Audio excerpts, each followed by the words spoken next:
How to understand figure skating in 5 minutes. Figure skating is one of the most spectacular sports to watch, and the games are coming up. But if you're like most people, you probably really have no idea what's going on or what the scores mean.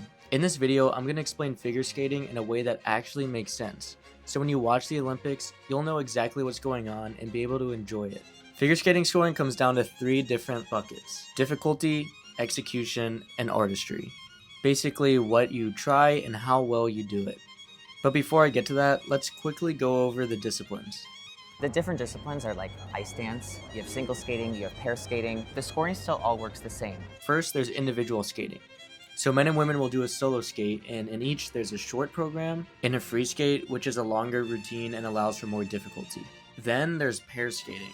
2 skaters together doing lifts, throws, and jumps, sometimes in sync.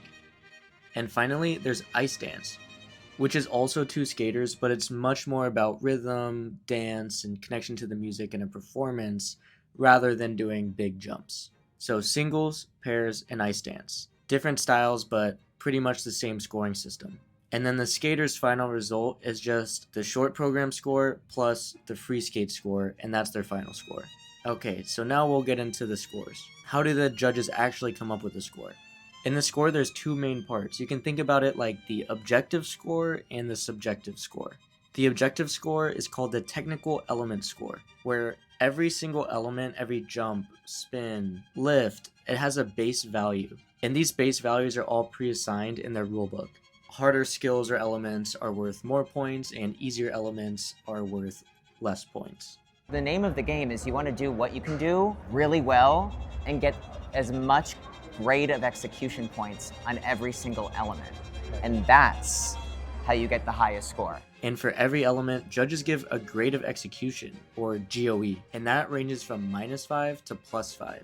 So if you have a clean, smooth, and controlled landing, you can get up to 5 bonus points on top of the base value of the move. But conversely, if you have a shaky or sketchy landing, you can get points taken away. So the score for each element is the base value plus or minus the execution. So actually, skaters can never get a negative score on a move. They're always adding points. Not only is there a grade of execution score, but there can also be deductions, for example, if you fall. A fall is an automatic 1-point deduction, which is separate from the grade of execution.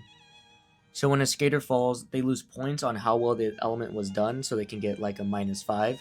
And they also get a flat -1 point deduction. But here is what confused me at first, and what I think confuses a lot of people.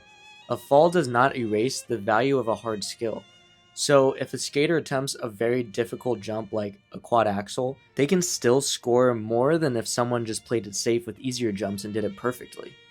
But a fall in figure skating doesn't mean like that's the end of it. Because if you're gaining a lot of points on all of the other elements, it almost like could just be like the baby out with the bathwater. Okay, so that's the objective side of it, where everything has a certain code that the judges have to abide by.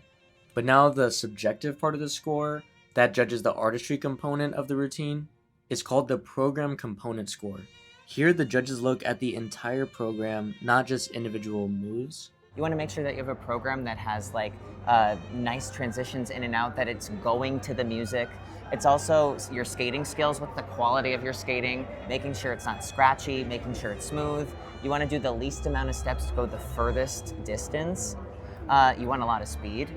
And if you're able to do all of that, then also what it is the overall performance. How do the judges feel about it? Is the audience standing up? Like, what's the audience reaction?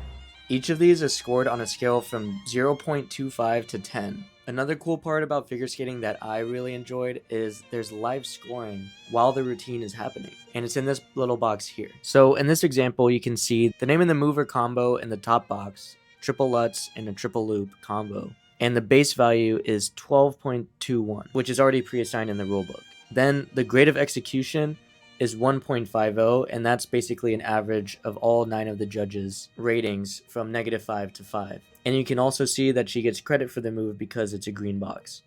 Because her scores are always adding, you can see that she's at a 27.55 right now, and basically the score to beat is 65.3 in the leader position. The boundaries of the sport are being pushed every single season. So I hope when you watch figure skating at the Olympic Games, it'll make a little bit more sense, and you'll be able to enjoy the sport a little bit more knowing what the scores mean, and why they're that way. If you've never watched figure skating, the reason why you need to watch it, it's art, meets sport, meets the most insane people you've ever met in your entire life. What could be better?